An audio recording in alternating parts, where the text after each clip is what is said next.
নমস্কার, আমি নীতিশ নন্দী। আমার ইউটিউব চ্যানেলে আপনার সবাইকে স্বাগত। মেষ রাশি বৃষ রাশি তো হয়ে গেছে, এবার হচ্ছে মিথুন রাশি। মিথুন রাশির এই বছরটা কেমন যাবে এবং মিথুন রাশির গোচর ফল কেমন যাবে, আপকামিং যে সময়টা আসছে তার জন্য মিথুন রাশি কেমন যাবে। প্রথম কথা বলে রাখি, মিথুন রাশির যে গত কিছু বছর ধরে খুব সমস্যা টালবাটালের মধ্যে দিয়ে চলছিল, দ্বাদশে বৃহস্পতি বসে থাকার জন্য খুব একটা সুখের জীবন হয়নি। বিভিন্ন লিগ্যাল কেস, বিভিন্ন ধরনের আইনগত সমস্যা, বিভিন্ন ধরনের হ্যারাসমেন্ট, বড় বিনিয়োগ ক্ষতি, দিনযাত্রার বাধা, প্রাপ্তিতে বাধা কিন্তু হয়েছে। যখন বৃহস্পতি গোচর করার পর বৃহস্পতি যখন মিথুন রাশিতে প্রবেশ করবে, চন্দ্র বৃহস্পতি গজকেশরী যোগ সৃষ্টি করবে, তারপর থেকে এই রাশির জাতকদের খুবই উন্নতি হবে। জীবনে শান্তি, সুখ, সমৃদ্ধি, বৈভব সবকিছু প্রাপ্তি হবে। আর্থিক, সামাজিক ও প্রতিষ্ঠা পাবে, মানসিক ভাবে শান্তি পাবে। রাজনৈতিক ব্যক্তিরা তারা পদ প্রতিষ্ঠা পাওয়ার সময় কিন্তু এটা আসছে। বৃহস্পতি গোচরের জন্য সমস্ত লিগ্যাল কেস হতে কিন্তু মুক্তি কিন্তু তারা পাবে। দাম্পত্য সুখ বাড়বে। যারা বিয়ের চেষ্টা করছিলেন, এত বছর ধরে বিয়ে হচ্ছিল না, তাদের জন্য কিন্তু বিবাহিত যোগ কিন্তু সৃষ্টি হচ্ছে।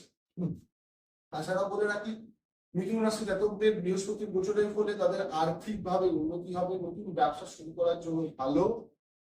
চাকরির পরীক্ষার জন্য, কম্পিটিটিভ এক্সামের জন্য কিন্তু ভালো, কিন্তু উচ্চ শিক্ষা যারা স্টুডেন্ট আছেন উচ্চ শিক্ষার জন্য এই সময়টা কিন্তু ভালো না। বাজে রেজাল্ট হওয়ার সম্ভাবনা আছে। কোনো কারণে সামান্য মিস্টেকের জন্য বড় কোনো সমস্যার কিন্তু সম্মুখীন আপনারা হতে পারেন। পড়াশোনায় মন না বসা, চঞ্চলতা কিন্তু প্রবণতা এই সময় বাড়বে।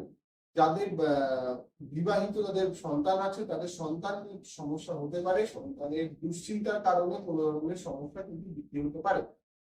পিতা মাতার হেলথ ওরিয়েন্টেড সমস্যা হতে পারে। গুরুজন হানি, গুরুজনের চিকিৎসার জায়গা কিন্তু আছে।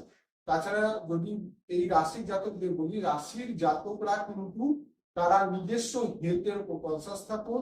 টুকটাক পড়ে যাওয়া, লেগে যাওয়া, ছড়ে যাওয়া, টুকটাক অ্যাক্সিডেন্টের যোগ কিন্তু আছে। প্রবল ভাবে অস্ত্রোপচার হওয়ার সম্ভাবনা আছে ও অপারেশন হওয়ার সম্ভাবনা আছে।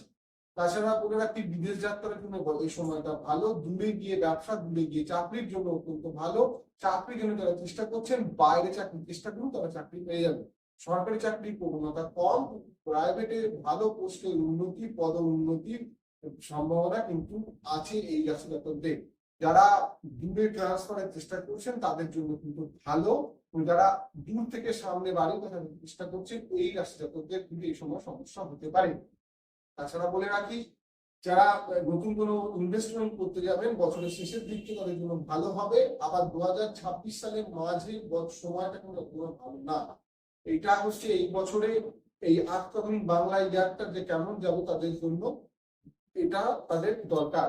তাছাড়াও যদি বলে রাখি যে কি উপায় করলে জীবনে সুখ সমৃদ্ধি পাবে এই রাশি জাতকরা, মিথুন রাশিরা, তারা বৃহস্পতির যেহেতু পদার্পণ করছে, বৃহস্পতি শুভ রাখুন।